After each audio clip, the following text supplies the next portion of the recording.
And ooh, wow, hello internet. About to get started with the podcast. Just give us a second here. Tweet stuff out, and we'll be starting shortly.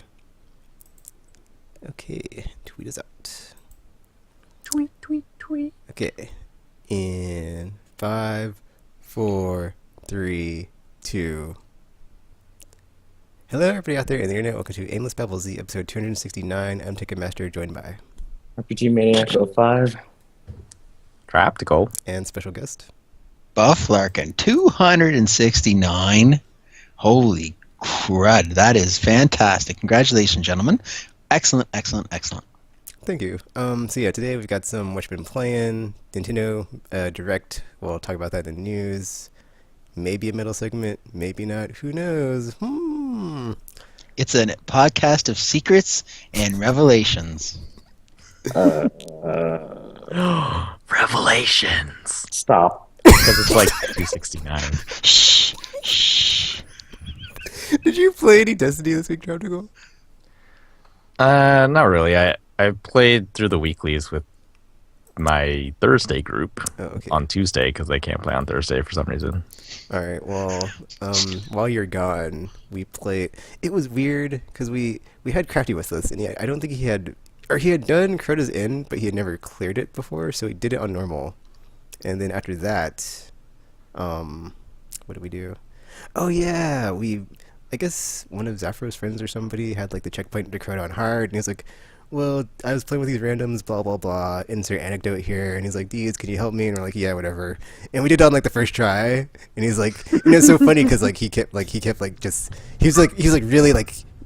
Or like when you're like down on the game and he's just like talking about like playing with randoms and blah blah blah and they don't know what they're doing blah blah, but like this was like after we cleared on the first try, and so we essentially just like did that 3 times. We just like played through the end of the Crota encounter on hard 3 times, and so we did that, and then we played Vault of Glass on hard, and then I think we did that before we did the hard mode, and like 'cause he came in while we were doing Vault of Glass, and then so yeah, it was weird. We have like some semi-alliance now. It's weird because he's like all talking about like, yeah, I used to have a team of like all my friends used to play all the time, and now nobody ever plays, and there's only like 2 of us that ever play anymore. And it's like kind of like a similar story like our group when like it's like just crumbled to the few that play every now and then. Like it used to be like, oh man, every time, all day, every day, everybody was playing Destiny. Now it's like once a week, once a month. Well, what crippled Destiny? What game came out that just drew everybody away from It it? wasn't a game that came out. It was just the lack of new content.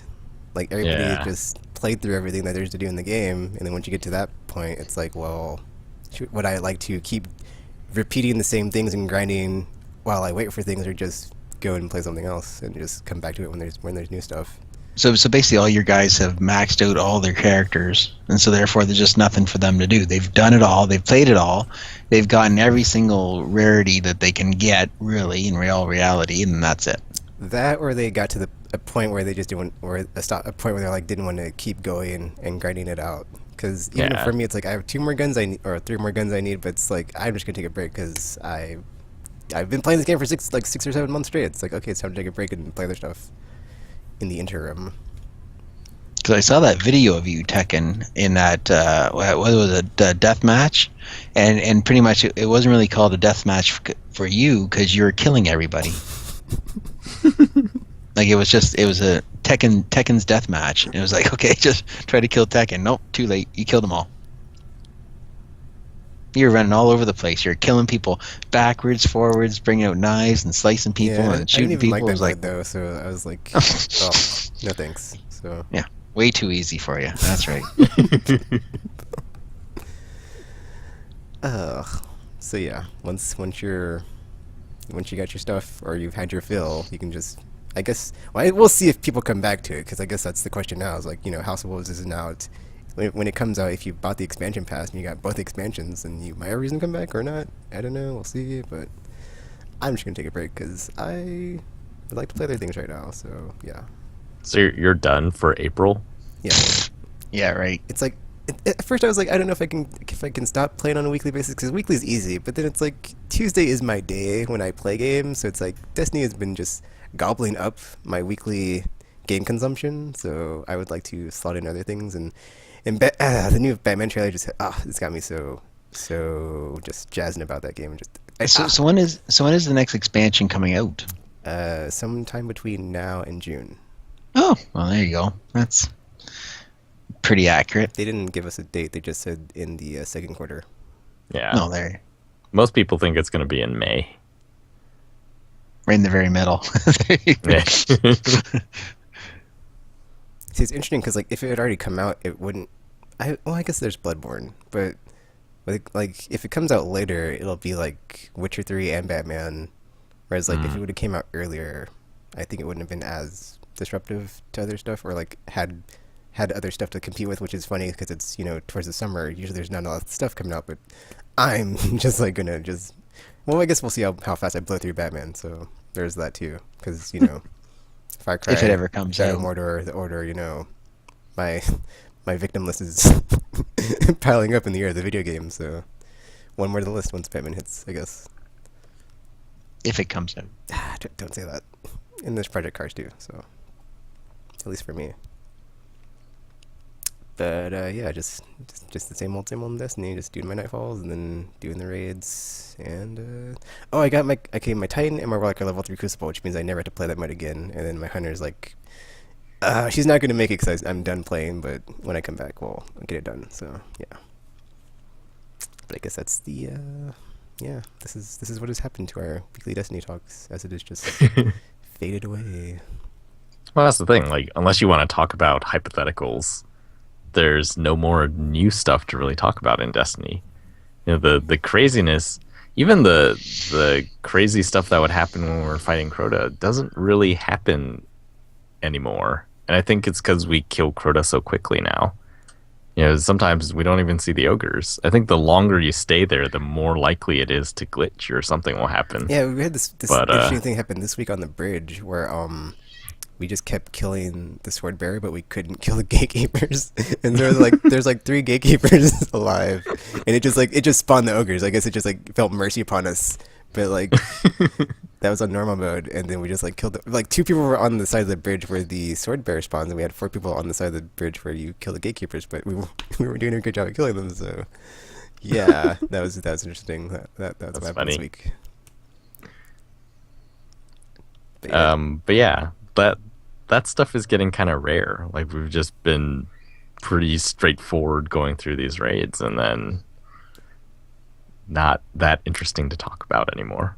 And then hypothetical stuff is like, well, we can all think of tons of stuff that would make it better, but talking about it, I don't think that's really fun for anyone, because it's just like, I think I've gotten to the point where I don't really know what I want from this game anymore. Like after, it's like I think it's just gonna be like a cyclical thing for me, where it's like new stuff comes out, I'll play it for Destiny anyway. It's like the new content comes out, I'll play through it, but like my initial reaction to the game, based on what it is and what I want it to be, is just so well, this is just what I'm gonna get, so I can't really voice. Well, even if I voice my opinion, it's like, what's it matter? This is like the way the game is. So it's like it's like, sure, it's like more planets or more ships or more.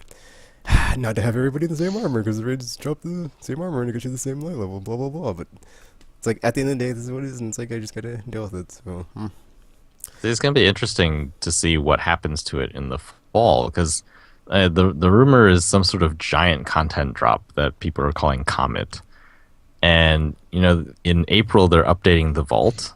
And so you're getting more stuff, more space in the vault, right? a bit more space. A bit more space, yeah. And then it was revealed that they actually had to disable stuff on the last gen versions in order to make that possible.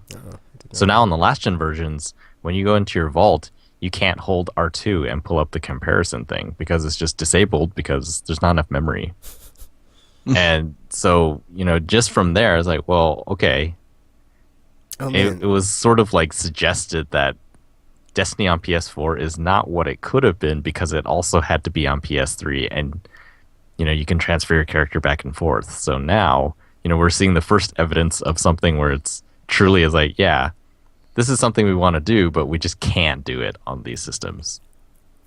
I would like to see them do something where they like ungimp the PS4 and Xbox One versions, in favor of the PS3 and 360 versions. So I'm wondering, like, is that what happens in the fall? Like, when they do this giant content drop, it's like, we are, I mean, you can still keep playing on the other ones, but we're sort of, those are winding down now. It's going to be next gen current gen only.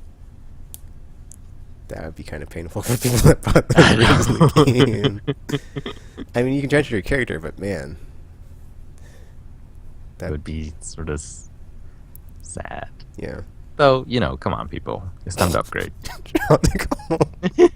It's funny because Game Trailers, they were doing their bonus round, and like Greg Miller said the same thing about the Mad Max of like how they just killed the 360 and PS3 versions. It's like, sorry guys, it's current gen now. You gotta catch up with us. So yeah, and It same is, thing happened to Dying Light. So yeah, Yeah. someone's gotta It make the kinda hard makes sense. decisions. Who Kind to of makes sense. who to kill, who to save. Who wants to go first? What you been playing? All right. I finished Mass Effect 3. Yay! I'm gonna have to ask Tekken stuff off the air later, so it doesn't spoil it for And people. it was also the before the extended cut, right? Oh yeah, that's true. So it just ends after that. The choice. See, I'm actually okay with the original way it was, but because like it's hard for me to talk about it like not at length, but like I'm at peace with the game overall. But like the endings, like I mean, the stuff that they added to fix it, I'm okay with. But like I was okay with it to begin with before they did that. So You said they just added cutscenes. Like, there's nothing playable after that part, no, right? it's just Okay. some images of stuff and then cutscenes. And there's also like a scene that plays. There's like a dialogue scene that you get before there's a certain part at the end that like tries to fill in a gap of like, oh well, this is a glaring plot hole, but here you go. You just guys, Why didn't I notice you guys that? just can't have us implicitly tell you things happened, or you leave things open to interpretation. Fine, be that way. Here you go. It was really, yeah. The ending was not. It reminds me of the Matrix I trilogy. know. How it That's turned what out. killed me. Tropical is like I was a huge fan of the Matrix, and the ending was so just disappointing and just like it killed me. And like Mass Effect 3 was like living it all over again. Like after, like, it wasn't like initially it wasn't like that until like all the piling on and the piling on and the piling on, and like people just like raging about the ending and like indoctrination there, and like people just like nobody would let it go. Like nobody let it go, and it just kept going and going. It was like, you know what? This is like the Matrix for me again. It killed me. It killed me. It's like, you know what? Whatever. I'm at peace with it. I'm at peace with it. Whatever. It is what it is.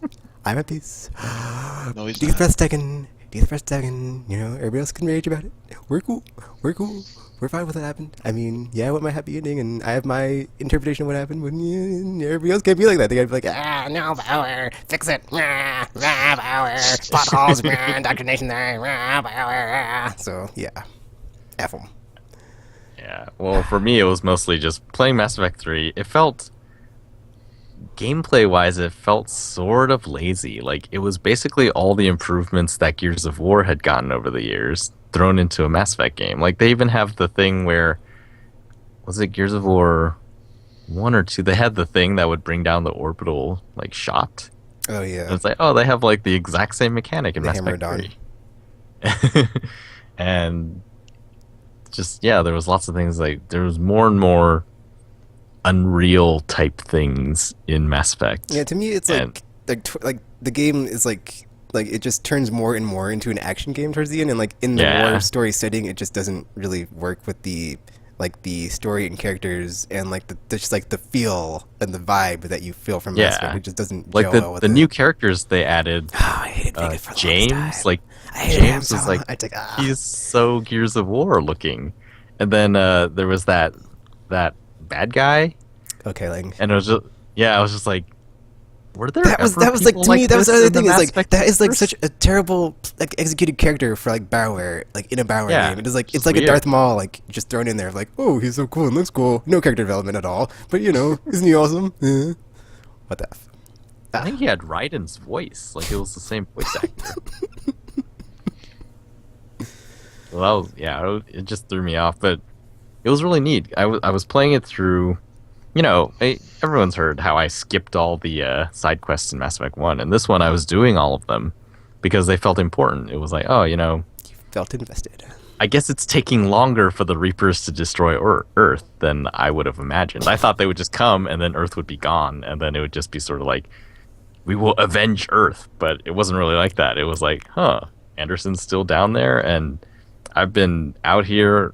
God knows how long I've been out flying around in space, talking to aliens and stuff. So it's taken the Reapers a long time. And yeah, I guess we have time. Okay, so I was going around doing everything, and then there was a moment in the plot which it sort of reminded me of what happened to me in Final Fantasy X at one point, and I was like, oh, I don't know if I can go on after this. And then like it was like a double or triple whammy. Like that happened, and then another thing there are a lot happened, of and punches I was in the just face like, in that game.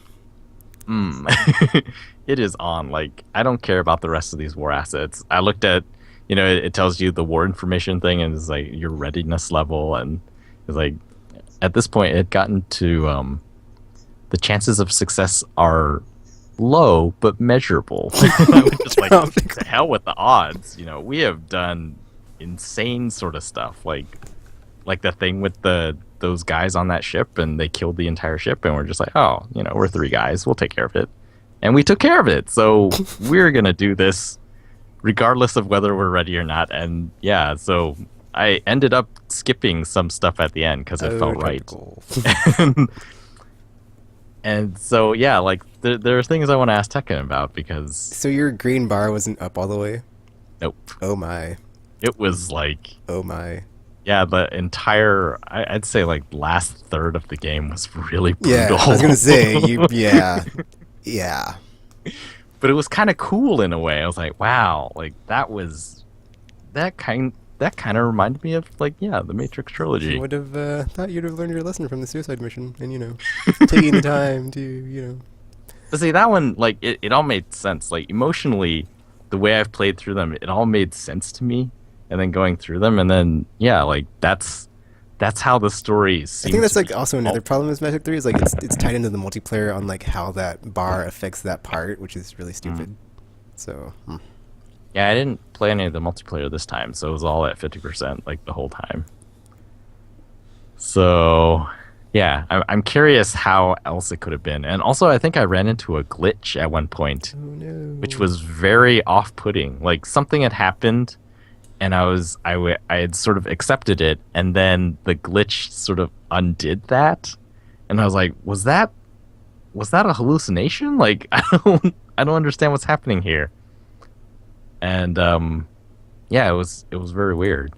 Then I got to the end, it's like, well, I guess that was of no consequence. So I guess in my mind I can think of it that it was a hallucination, but maybe it was a glitch. Like, yeah, it was a very strange moment.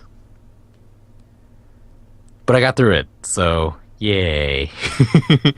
Yeah, RPG, you hear that? Tentacle actually finished the game. Yeah. The whole And trilogy. it was a trilogy. Yeah. I finished the whole trilogy. It only took me, well, actually playing it, I think it only took me like a year and a half.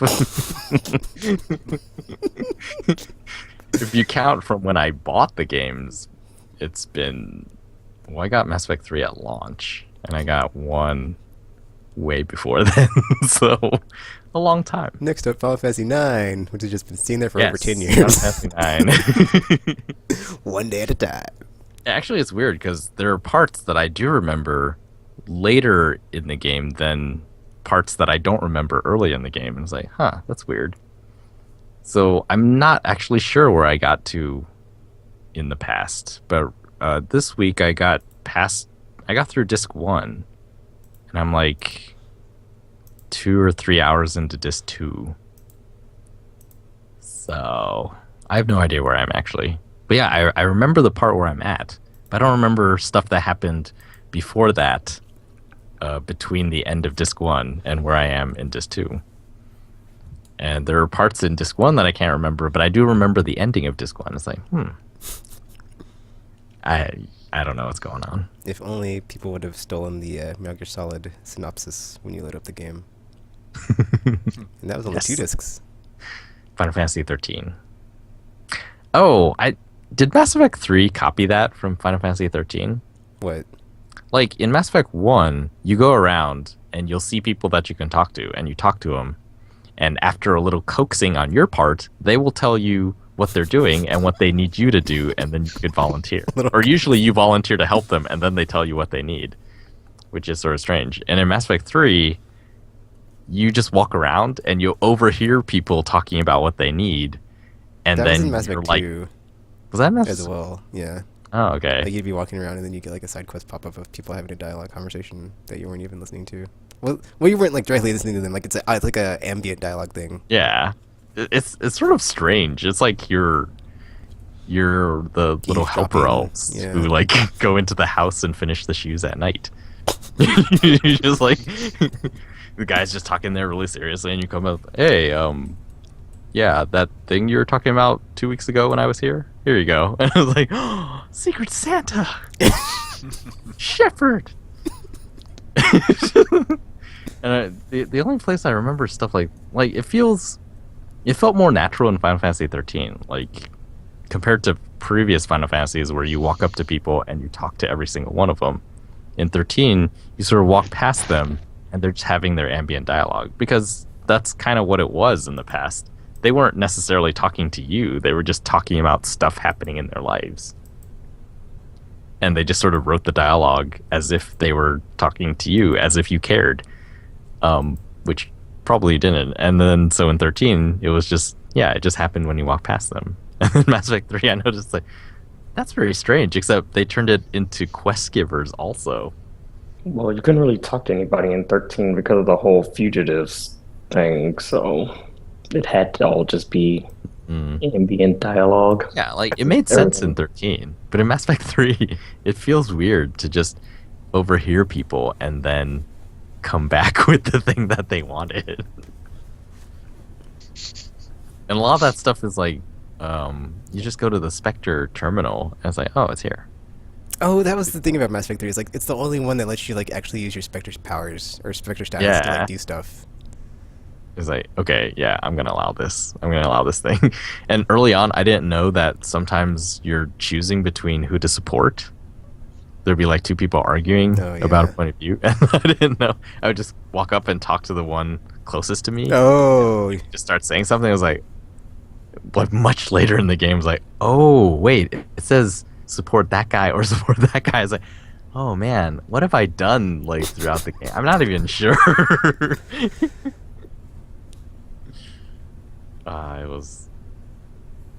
It was pretty good.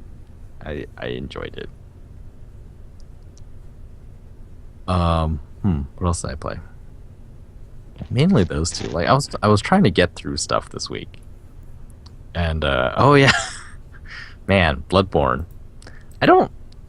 It's not hard in the way that I would describe a hard game, but it's sort of, the progression is a bit frustrating. It's like it's actually structured much more traditionally than I thought, which means that I didn't really play Demon Souls at all. Because they're sort of similar. Aren't like structurally, aren't they? Kind of? No, because Demon Souls had a hub and the whole. Well, actually, yeah, that would make sense. I mean, I guess. Well, Is no, it 'cause kind of there's like no- that? Because I haven't The only gotten any well, the other problem chalices. wait, you don't need chalices for the Or I don't main know game what it is. itself. But like each of the whoa. So okay, Because I in still Demon only have the Souls- first tombstone. in Yeah, the you Bloodborne. get those as you just progress through the game, though. The other ones just open up randomly based on Oh. where you are. But because with Demon Souls, it's actually structured where there's the hub and none of the places are interconnected. But in everything in Bloodborne, like all the places are connected in Bloodborne. Like you can go from one point to another if you want to. Oh, you can just walk through all of them? Yeah, they're all connected, and so similar to how Dark Souls was set up, or yeah, I think it was Dark Souls. That was because Demon Souls. Because then, yeah, they were all connected after Demon Souls was because Demon Souls was the only one where it was just each one was its own separate world, so none of them were actually connected. But you can actually start in one place and go to another in the other games. Mm-hmm. But like structurally, it's you're progressing through an area, and then every once in a while there's like a checkpoint lantern thing, which was like that was my impression of Demon Souls That's 2, Dark right? Souls. Or is Dark Souls like that?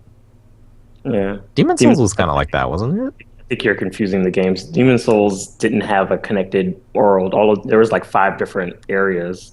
There was no like Like Yeah, but like the Souls within games are all one, like one big world. They have checkpoints, but they're all like you can go from one point to another without actually going to the checkpoints if you want to. But with Demon Souls, you have to. It's like each world is separate, so you have to use the teleporting stones things to get from each place because they weren't like all just one big overworld kind of thing. well, from the point of view of me, who has not gotten that far in either of them, like within an individual world in Demon Souls, it was kind of an open world, and you went around and you found checkpoints, right? Kind And of. that's sort of how you got further, because you'd be able to go back to the hub world and like upgrade and stuff, and then go to further points in the world. In that one particular world, anyway. Yeah. But like I said, in these games, you don't necessarily have to do that. Like I said, all the places are connected, so you don't have that. You don't have to worry about that kind of in this one or any of them post Demon Souls. Well, it's like, basically, all week I've been trying to get to the next checkpoint. Like I've gotten the first two, is like the first one where you wake up at that one, and then the second one, which is not far from that one. And I could not get to the third one. Like I had no idea where to look, and I was just like looking everywhere. It wasn't until I realized that you can break barrels and stuff that I actually found out where to go. Because I kept going in one direction, and I kept dying at basically the same point. And then, because I hadn't found another checkpoint, I would have to start over from that previous checkpoint. And that one, the checkpoints and the first ones are only the bosses. Other than that, it's only the first lantern. Oh, it's only that first lantern. That's the only one. Yeah, the bosses serve as your checkpoints for the other lanterns. So you actually have to beat them to get the other lanterns. Great. Well, I finally beat a boss, but it took a long time to find out how to get there without